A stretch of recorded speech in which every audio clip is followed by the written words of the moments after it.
찬송가 380장입니다.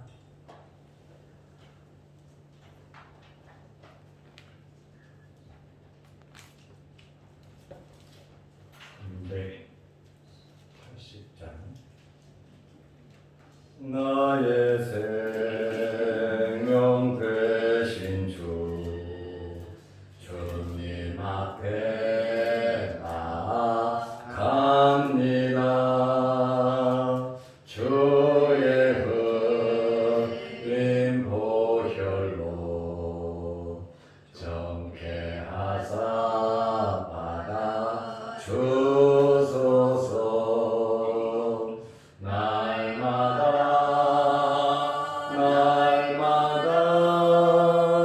주를 찬송하겠네. 주의 사랑 줄로서 나를 굳게 잡아내소서.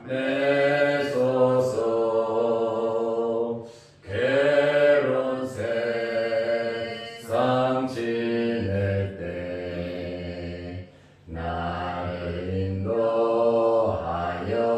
주소서. 주를 믿고 나가면 나의 길을 잃지 않겠네. 날마다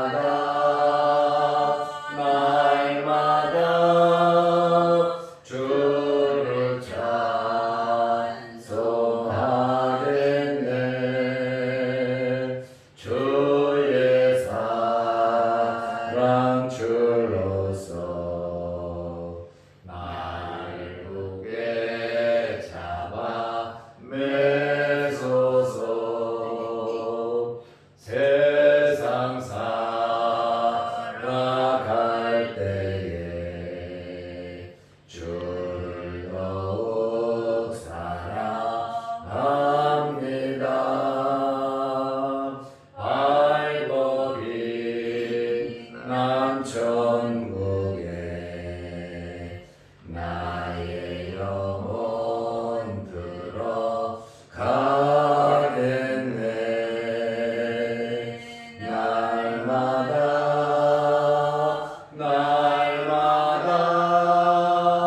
주를 찬송하겠네.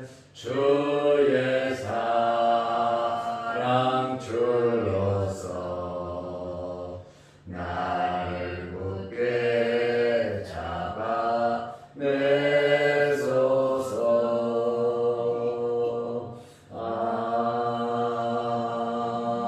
아멘. 사도신경으로 우리의 신앙을 고백하겠습니다. 전능하사 천지를 만드신 하나님 아버지를 내가 믿사오며 그 외아들 우리 주 예수 그리스도를 믿사오니 이는 성령으로 잉태하사 동정녀 마리아에게 나시고 본디오 빌라도에게 고난을 받으사 십자가에 못 박혀 죽으시고 장사한 지 사흘 만에 죽은 자 가운데서 다시 살아나시며 하늘에 오르사 전능하신 하나님 우편에 앉아 계시다가 저리로서 산자와 죽은 자를 심판하러 오시리라. 성령을 믿사오며 거룩한 공회와 성도가 서로 교통하는 것과 죄를 사하여 주시는 것과 몸이 다시 사는 것과 영원히 사는 것을 믿사옵나이다. 아멘. 하나님의 말씀 요한계시록 15장 1절에서 8절 말씀까지 보겠습니다. 또 하늘에 크고 이상한 다른 이적을 보매 일곱 천사가 일곱 재앙을 가졌으니 곧 마지막 재앙이라. 하나님의 진노가 이곳으로 마치리로다. 또 내가 보니 불이 섞인 유리바다 같은 것이 있고 짐승과 그의 우상과 그의 이름의 수를 이기고 벗어난 자들이 유리바다 가에 서서 하나님의 검은 거를 가지고 하나님의 종 모세의 노래 어린 양의 노래를 불러 이르되 주 하나님 곧 전능하신 이시여 하시는 일이 크고 놀라우시도다. 만국의 왕이시여 주의 길이 의롭고 참되시도다. 주여 누가 주의 이름을 두려워하지 아니하며 영화롭게 하지 아니하오리까. 오직 주만 거룩하시니이다. 주의 의로우신 일이 나타났으니 만국이 와서 주께 경배하리이다 하더라. 또 이 일 후에 내가 보니 하늘의 증거 장막의 성전이 열리며 일곱 재앙을 가진 일곱 천사가 성전으로부터 나와 맑고 빛난 세마포 옷을 입고 가슴에 금띠를 띠고 내 생물 중에 하나가 영원토록 살아계신 하나님의 진노를 가득히 담은 금대접 일곱을 그 일곱 천사들에게 주니 하나님의 영광과 능력으로 말미암아 성전의 연기가 가득 차매 일곱 천사의 일곱 재앙이 마치기까지는 성전에 능히 들어갈 자가 없더라. 아멘. 오늘 아침에는 많이 바쁜 시간이었습니다. 새벽 4시부터 정화조 차가 와서 교회 정화조를 청소했습니다. 따끈따끈한 커피도 타드리고 해장하라고 용돈도 주고 정말 고생하는 사람들이기 때문에 또 예우를 했습니다. 그리고 어제 중대본에서 연락이 왔습니다. 전국 교회로 특히 수도권 4단계 비대면 예배를 결정한 수도권에 연락이 왔는데 말 그대로 예배 필수 인원, 그 다음에 방송 송출을 위한 영상, 조명, 음향을 위한 인원 20명 이내에 예배당 안에 들어갈 수 있다. 그러니까 예배당 안에는 20명까지는 들어와서 예배는 드릴 수 있다. 그러나 그 대상이 비대면이다. 그렇다 보니까 교인들을 보여서 예배를 드리지 못하게 하는 그러한 것으로 이렇게 보는데 우리는 방역 위험까지 필수 인원 그리고 공무원이 오면 응대를 하고 와서 조사를 하더라도 예배를 조사받는다는 게 상당히 불쾌한 일이고 예배를 드린다는 것이 제약을 받는다는 것이 정부에서 결정한다는 것이 어떻게 우습기도 하고 그래서 지금 전국적으로 지금 난리가 났습니다. 그렇다 보니까 조치가 좀 빨리 내려온 것 같은데 어쨌든 우리도 예배드리는 일에 힘을 쓰고 예배위원 예배 필수 인원이 성도들이지 누굽니까? 예배 필수 인원은 전 성도들입니다. 그러나 이러한 상태에서 지혜롭게 우리가 예배를 이렇게 드리면서 방역 철저히 목적은 방역이죠. 예배 안 드리는 것이 비대면이 목적이 돼서는 안 된다는 거예요. 그래서 방역을 철저히 하면서 우리가 이 어려운 난국을 극복해 나가려고 합니다.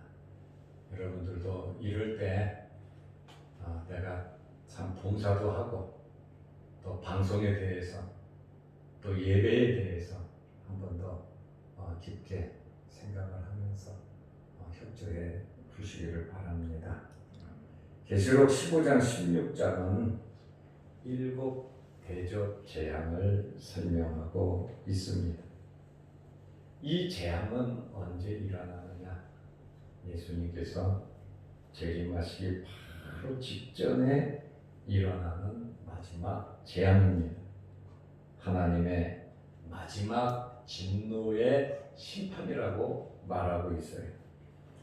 예수님께서 재림하기 전에 엄청난 환란이 있을 것이라고 성경은 말하고 있습니다.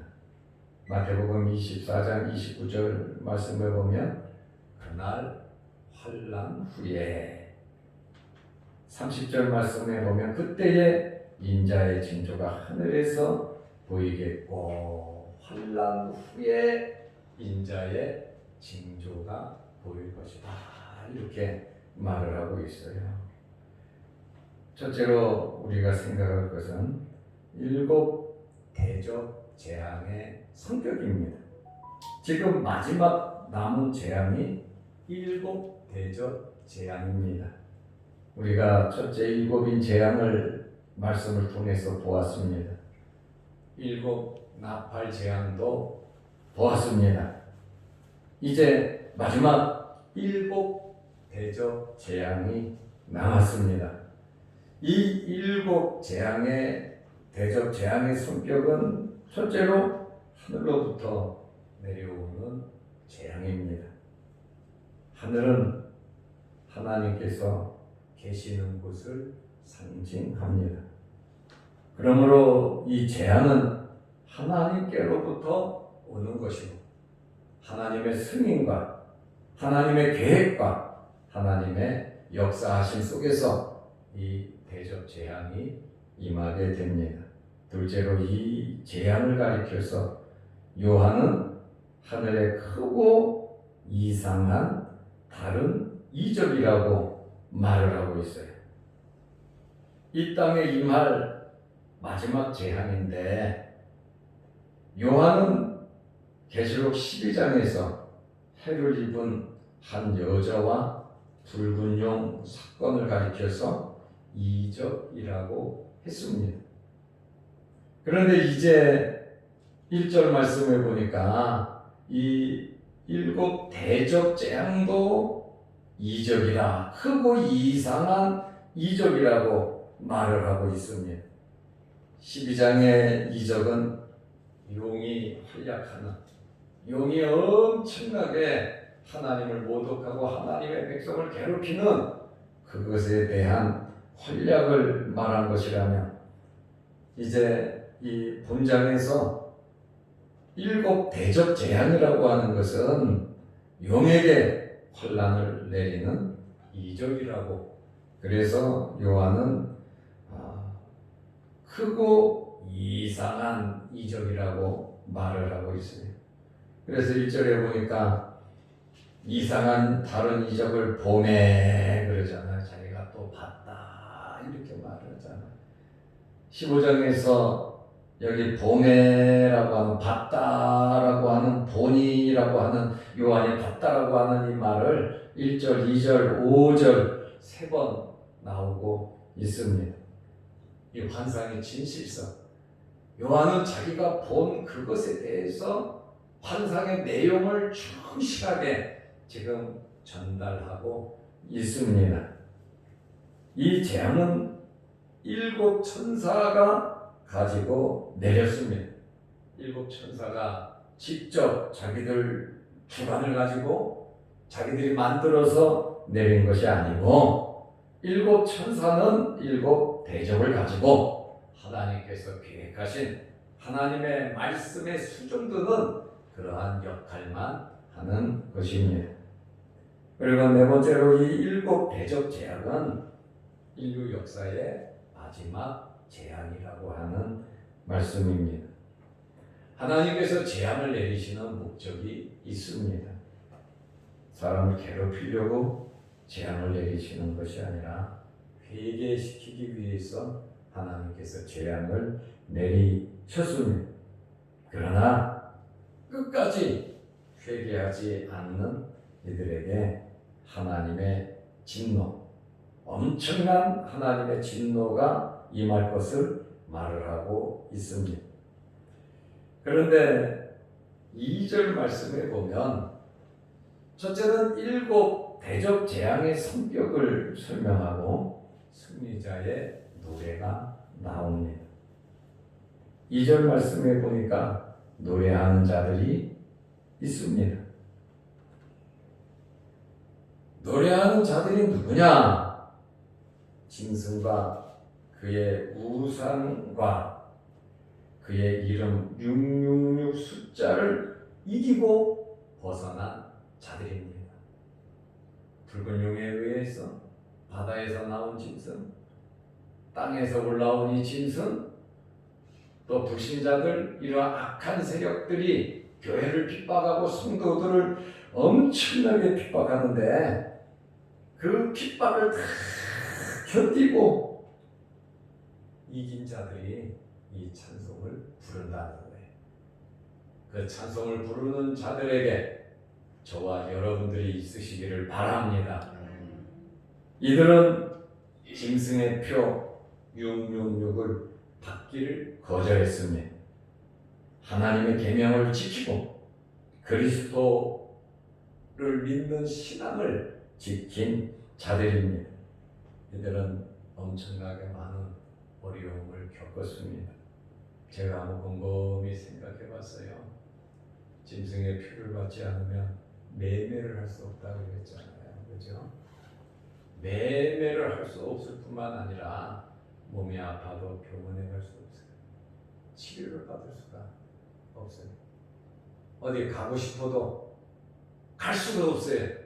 짐승의 표가 없으면 아무것도 할 수 없는 그러한 세상이 돼버렸을 거라고 말입니다. 그러면 하나님의 백성들은 어떻게 살아가야 되겠습니까? 하나님께서 만나를 주시고 하나님께서 역사하여 주셔서 어떤 방법으로든지 하나님의 백성들을 하나님께서 지켜주신다는 거예요. 그래서 성도들의 인내와 성도들의 믿음이 여기 있으니 감옥에 갈 자들은 감옥에 갈 것이고 목숨을 빼앗길 자들은 목숨을 빼앗길 것이다.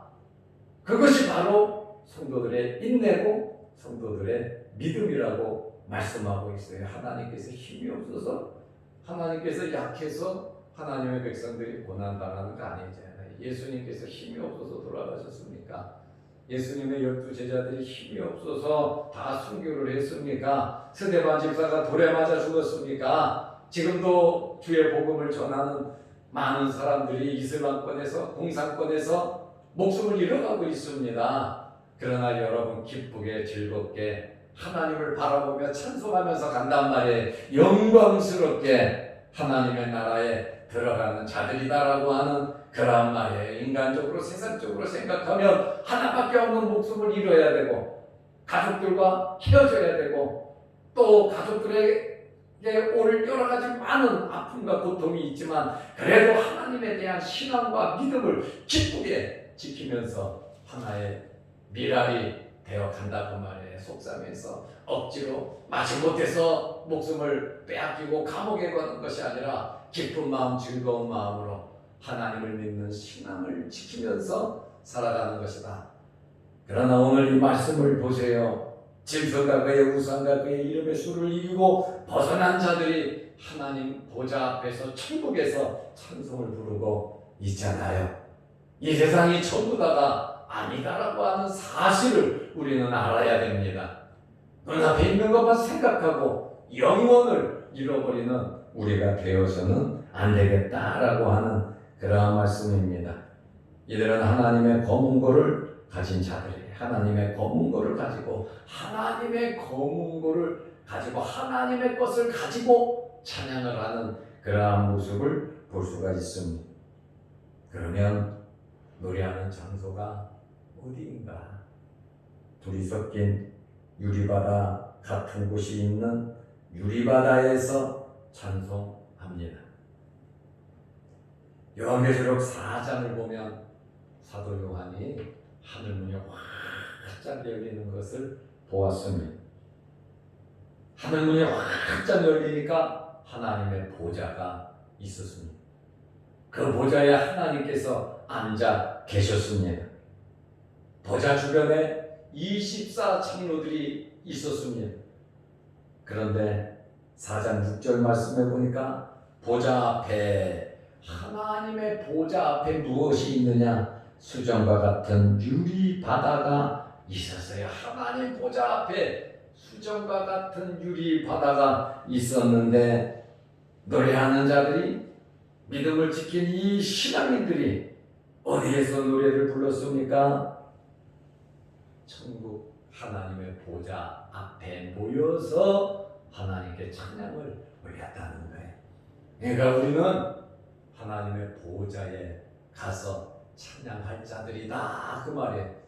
그러니까 지금 마지막 재앙이 있기 전에 또 붉은 용으로 인한 짐승과 바다의 짐승, 땅에서 올라온 짐승으로 인한 엄청난 박해가 있지만, 박해가 끝난 다음에는 이와 같은 일이 있으니 희망과 소망을 가지고 신앙을 지키면서 살아가라고 하는 그러한 말씀이에요.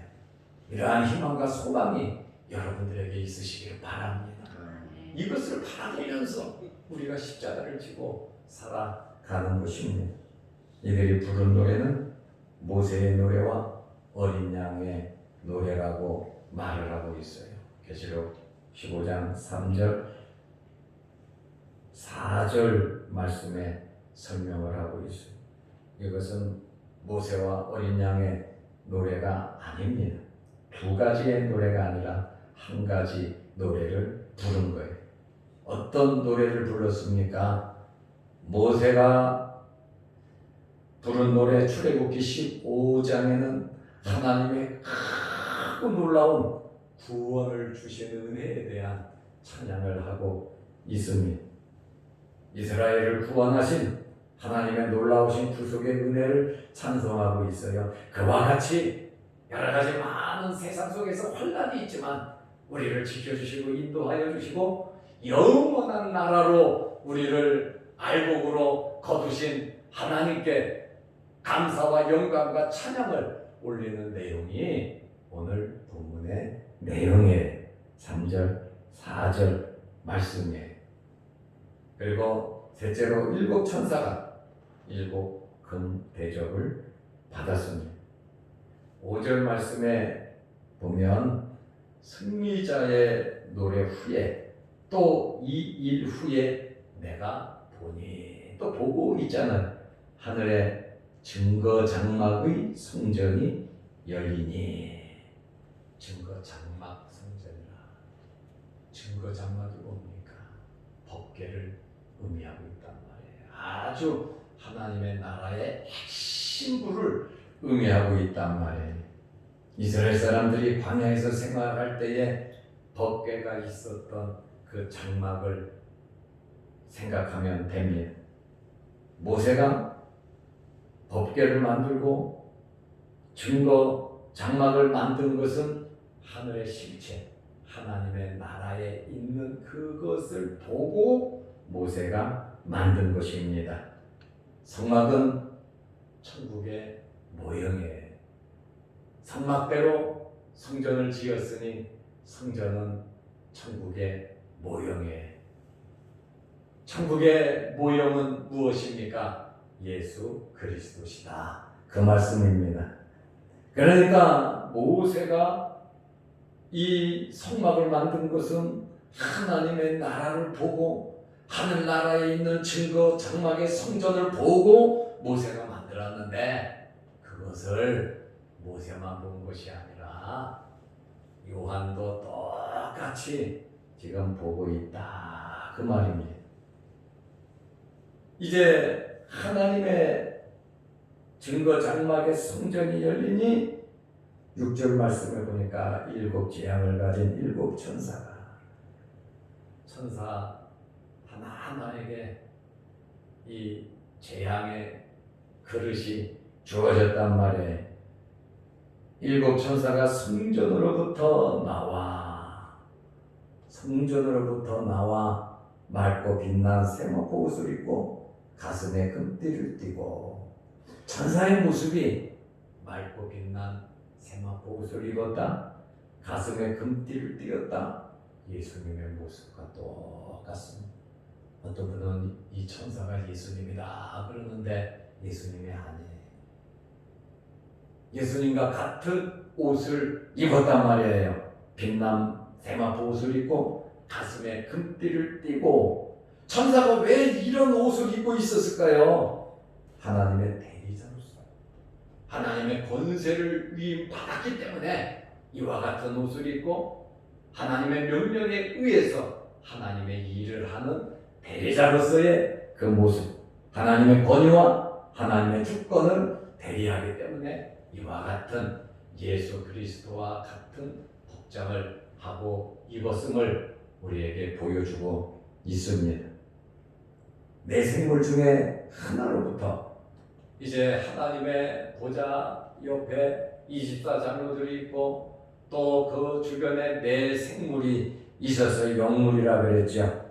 내 생물 중에 하나로부터 금대접 7을 그 7 천사들이 받았습니다.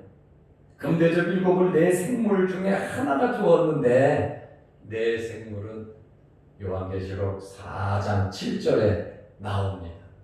첫째의 모습은 사자 같고 둘째의 모습은 송아지 같고 셋째의 모습은 사람의 얼굴 같고 넷째의 모습은 날아가는 독수리 같다 그랬는데 내 생물 중에 어떤 생물이 7 금대접을 주었는지는 모른다는 것이죠.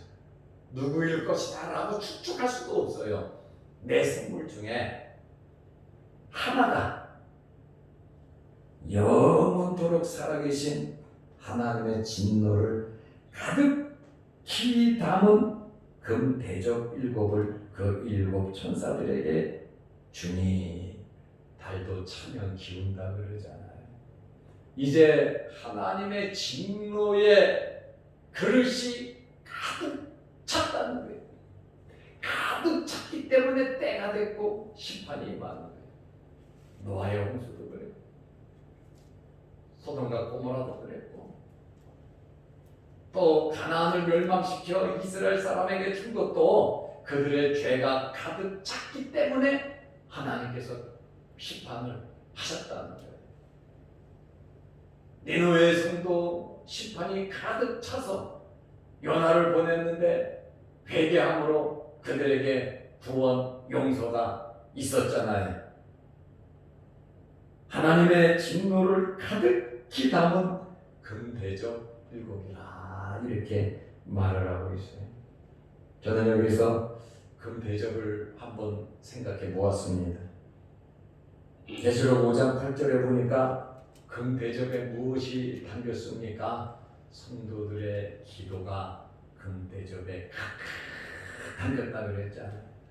하나님 앞에 사용되는 것은 귀한 것이 쓰여져야 된단 말이에요. 성도들의 기도가 금대접에 담겨서 하나님 앞에 바쳐 하나님께 드리는 것이니까 당연히 금대접에 우리의 기도가 그렇게 귀하다라고 하는 것이 계시록 5장 8절입니다. 그런데 7 천사들에게 이 7 금대접을 주는데 하나님으로부터 나온 것이기 때문에 재앙이 담겼지만 대접은 금대접이다 라고 하는 그런 말이에요. 하나님 앞에 우리가 금과 같은 믿음을 드려야 돼요. 하나님 앞에 최고로 아름다운 예배를 드려야 되고 우리가 하나님 앞에서 우리가 할 수 있는 최고의 귀한 거 우리 생명까지 다 마음을 합쳐서 하나님께 드려야 된다는 거예요. 이것이 하나님 앞에 드리는 가장 귀한 것입니다. 내 마음과 뜻과 생각 이 몸이가 우리의 인격입니다. 우리의 목숨을 다해서 주 너의 하나님을 사랑하라는 것이거든요. 그것이 하나님 앞에 합당한 금대접을 드리는 금대접에 담아서 드리는 거다라고 하는 그런 말씀이에요. 그래서 우리의 삶 속에서 하나님을 최고로 귀하게 믿고 여기고 찬양하며 여러분 살아가시기를 바랍니다. 그래서 하나님께서 쓰시는 거라 금대접이란 말이에요. 그런데 그 금대접에 5장 8절에 보면 성도의 기도가 담겼는데 또 다른 그 금대접에는 하나님의 진노가 가득히 담겼다는 거예요. 성전에 연기가 가득 찼고 8절 말씀에 보면 재앙이 끝날 때까지 성전에는 아무도 들어갈 수가 없었습니다. 하나님의 임재로 감히 누구도 접근할 수 없고 마지막 심판으로 깨끗하게 정화하고 그 성전에 들어갈 수 있도록 하나님께서 준비하시는 그러한 모습을 우리가 보게 됩니다. 어렵고 힘든 이러한 상황 속에서 우리의 믿음을 잘 지키고 하나님을 영화롭게 하는 저와 여러분들이 되시기를 바랍니다. 기도드리겠습니다. 하나님 아버지, 금같은 믿음으로 하나님을 영화롭게 할 수 있는 저희들 되게 하옵소서. 주님 오시기 전에 엄청난 대환란이 있을 것을 말씀하고 있는데 하나님의 진노의 그릇을 쏟을 때에 엄청난 재앙이 생긴다는 것을 알고 우리의 믿음을 지키게 하옵소서. 감옥에 갈 자는 감옥에 갈 것이고 목숨을 잃을 자는 잃을 것인데 성도들의 인내와 성도들의 믿음이 여기 있다고 말씀하셨습니다. 끝까지 우리의 믿음을 지키며 살아가는 저희들 되게 하시고 코로나19 4단계 상황 속에 있다 할지라도 우리는 방역수칙을 지키면서 하나님을 열심히 섬기며 생활할 수 있도록 지켜주시고 도와주옵소서. 어려운 시험이 우리에게 닥치지 않도록 하나님 도와주시옵소서. 영상으로 예배드리며 이 시간 또 하나님께 기도할 때 하늘문 열리게 하시고 하나님께서 응답하여 주옵소서. 예수님의 이름으로 기도드리옵나이다. 아멘. 하늘에 계신 우리 아버지여, 이름이 거룩히 여김을 받으시오며 나라 임하옵시며 뜻이 하늘에서 이룬 것 같이 땅에서도 이루어지이다. 오늘날 우리에게 일용할 양식을 주옵시고 우리가 우리에게 죄지은 자를 사하여 준 것 같이 우리 죄를 사하여 주옵시고 우리를 시험에 들게 하지 마옵시고 다만 악에서 구하옵소서. 대개의 나라와 권세와 영광의 아버지께 영원히 싸움나이다. 아멘. 자유로 기도하시기 바랍니다.